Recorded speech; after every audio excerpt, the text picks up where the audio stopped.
I never thought a simple hug could change everything. It was just supposed to be a friendly gesture, the kind you give someone when life feels heavy, but you don't really know what to say. But that day, something about her hug felt different. Tighter, hesitant, almost fragile.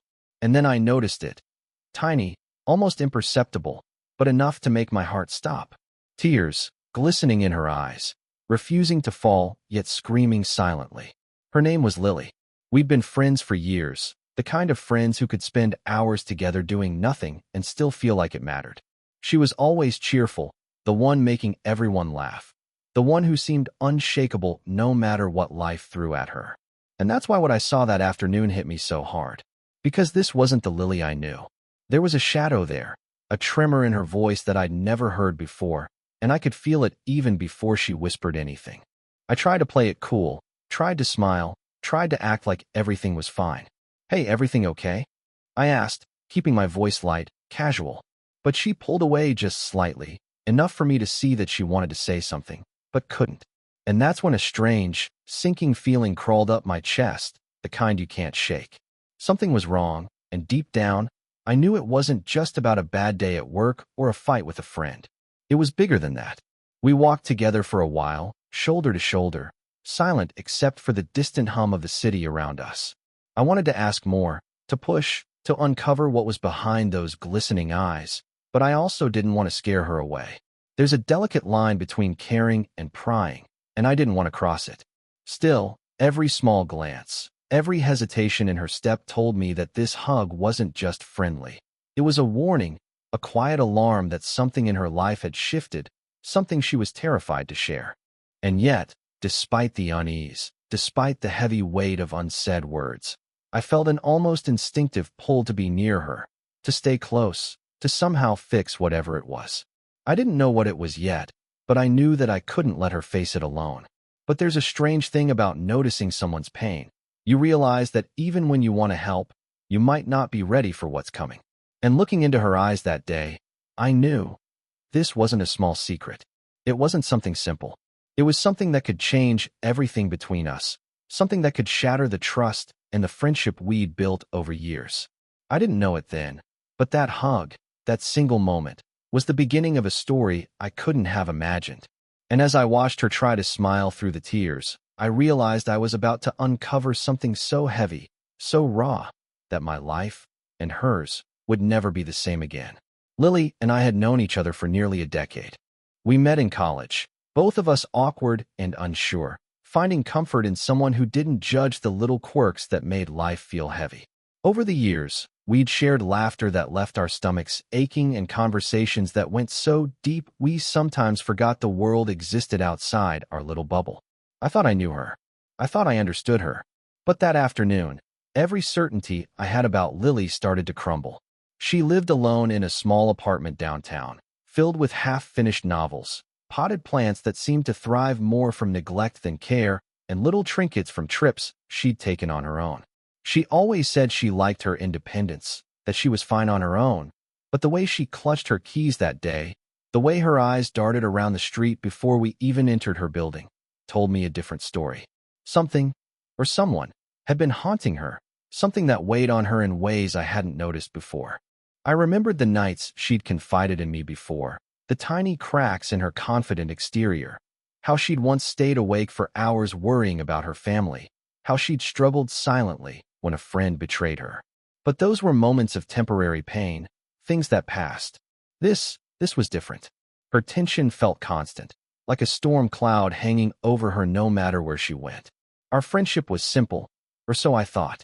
We relied on each other for support, for laughter, for advice, but we also had boundaries. We never asked too much of each other, and we never dug too deeply into things that weren't offered. That was part of what made our bond feel safe. But now, I could see her struggling with something enormous, and I didn't know if she'd ever let me in. I tried to think back, searching for clues. Had I missed something in her texts? Something in her tone during phone calls? The signs were subtle, almost invisible unless you were paying attention. And maybe I had been too distracted, too caught up in my own life to notice the quiet distress building around her. But now that it was here, undeniable, I felt a knot in my chest that wouldn't loosen. As we walked into her apartment that day, The air felt heavier than usual. She poured us tea, and we sat across from each other at her tiny table, the silence between us stretching longer than any conversation we'd ever had. I wanted to speak, to ask the right questions, but something told me that words could break her before she was ready. And yet, the longer I sat there, the more I realized that whatever had brought her to tears wasn't a small thing. It wasn't something that could be fixed with a joke or a shoulder to lean on. And then she glanced at me, eyes wet, lips trembling, and I understood. She was carrying a burden so big, so secret, that even I, the person she trusted most, might not be prepared to face it. I leaned in slightly, hoping she would speak, hoping she would let me in. But she stayed silent, and in that silence, I felt a chill crawl up my spine. Whatever she was hiding, it wasn't going to stay hidden for long. And I had a feeling that once it came out, nothing would ever be the same between us. The days after that hug were strange. Lily tried to act normal, laughing at jokes, scrolling through her phone like nothing was wrong. But I could see it. The small flinches, the quick glances over her shoulder, the way she hesitated before opening her door. Something was chasing her, and it wasn't just a thought or memory. It felt real, dangerous, alive. I found myself watching her more closely than ever, waiting for her to slip, waiting for her guard to drop. And she did, in little ways. A sigh she couldn't hide, trembling hands that reached for the rim of her coffee cup, eyes darting to shadows in corners that didn't exist. Each time, my chest tightened, my mind racing with questions I didn't dare ask aloud. I knew she was afraid, but of what? And why hadn't she trusted me enough to tell me? One evening, she invited me over, saying she needed company. Her apartment, normally warm and cluttered with life, felt different that night. The lights were dim, the blinds half shut, and the air had a weight I couldn't explain. As I stepped in, I noticed a pile of unopened letters on her table, edges worn, stamps faded. I asked her about them, and she forced a laugh, brushing them aside. "Just junk mail," she said. But the way she avoided my eyes made it clear she was lying. We sat in silence for a while, sipping tea. The clock ticked loudly, each second echoing in the small apartment like a warning. And then I noticed something even more unsettling. A faint mark on her wrist, pale but angry looking, like a bruise or a burn. My heart jumped, and I reached out, but she flinched. "It's nothing," she whispered, but her voice cracked in a way that made my stomach drop. The room felt colder suddenly, shadows stretching across the walls. Every instinct screamed at me that something terrible was happening to her, that whatever secret she held wasn't just about pain. It was about danger. I wanted to reach through the tension, to grab her and promise protection, but I also knew I couldn't force her to tell me. There's a certain terror in knowing someone you care about is in pain, and all you can do is wait and watch, powerless. That night, I left her apartment with my mind spinning, heart pounding.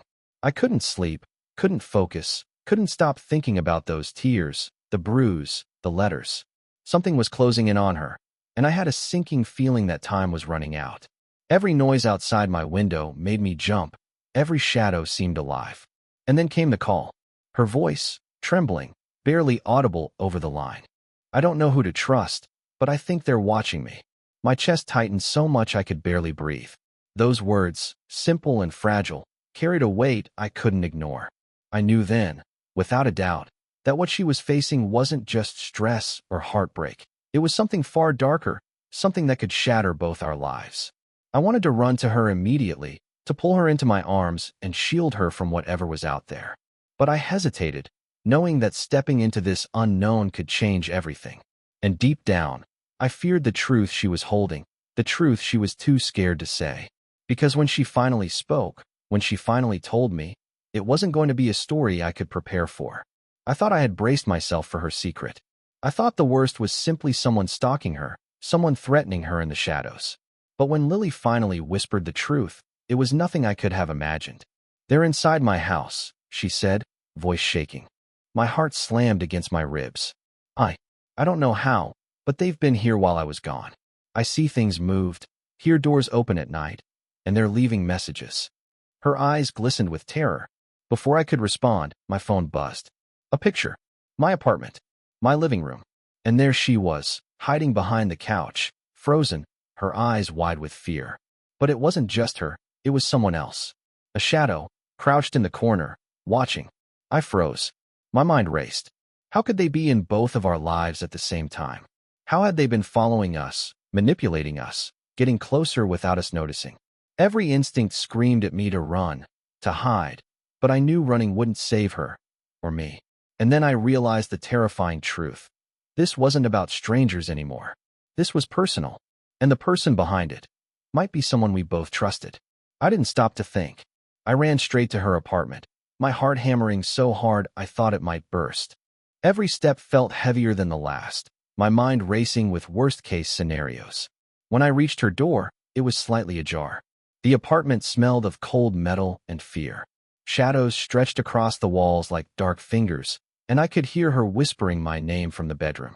I pushed the door open. There she was, Lily, crouched behind the couch, clutching her knees, tears streaking her face. And then I saw him. Not a stranger, not some faceless intruder. It was someone I never expected. Mark, my closest friend since college, the one we both trusted completely. He stood there, calm, almost casual, a twisted smile on his face. "You shouldn't have come," he said softly. My mind couldn't process it. Betrayal, shock, fear, every emotion collided at once. "Why, Mark? Why her?" I demanded. His eyes didn't waver. "Because she knew too much, because she could ruin everything I've built," he said. Then he stepped forward, and the shadows shifted with him, like the apartment itself was swallowing us. I grabbed a heavy lamp and swung it, barely grazing him, but it was enough to break his calm. Lily screamed, and for a moment, time froze. He lunged, and we struggled, furniture crashing, lamps shattering, the room echoing with chaos. And in that madness, Lily found her courage. She kicked him in the side, grabbed my hand, and we ran, dodging him, stumbling into the hall, heartbeats in sync with the terror. We burst out into the street, gasping for air, the city lights blurring through tears. But just as I thought we were safe, my phone buzzed again. Another message. Another photo. Only this time, it wasn't of her apartment or mine.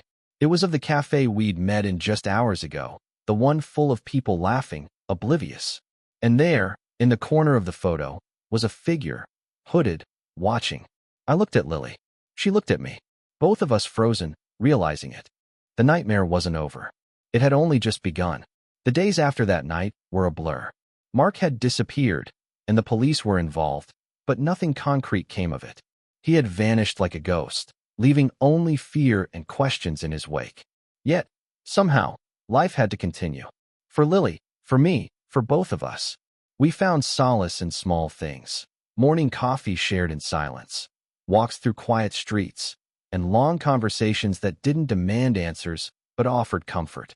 Lily began to rebuild her sense of safety, cautiously, one step at a time. She shared what she could remember about Mark, how he had slowly inserted himself into her life, gaining her trust, isolating her from others. And though the memories were painful, she seemed lighter with every word. For my part, I realized how fragile trust really is, how easily it can be shattered, and yet how necessary it remains. I understood that loving someone isn't about fixing their problems or shielding them from every danger. It's about being present, steady, and ready to face the unknown together. And that presence, I learned, can be more powerful than fear. Months passed. The city went about its rhythm, oblivious to the chaos we'd endured. And Lily began to laugh again, genuine, unguarded laughter that filled the spaces between us like sunlight. I watched her, realizing that even in the darkest times, people can reclaim their lives, their joy, their sense of safety. But the truth about that final photo, the hooded figure watching us in the cafe, remained unanswered. We never discovered who it was or what they wanted. And maybe that was the point. Some shadows never fully disappear. They linger, faint but present, reminding us of vulnerability, of caution, of the fragility of trust. Yet, in spite of that lingering uncertainty, we moved forward. Lily and I became more attuned to each other, not out of fear, but out of care.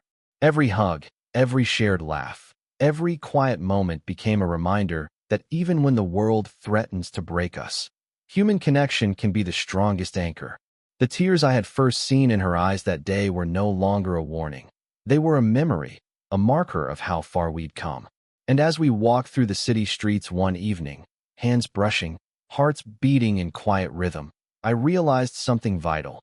Life doesn't promise safety, predictability, or clarity, but it does offer moments of trust, courage, and connection, small lights in the darkness that remind us why we keep going. I looked at Lily, smiling softly, and she smiled back. There was no more fear in her eyes, only warmth, resilience, and a quiet promise. We didn't know what dangers might still be out there, but we knew we wouldn't face them alone.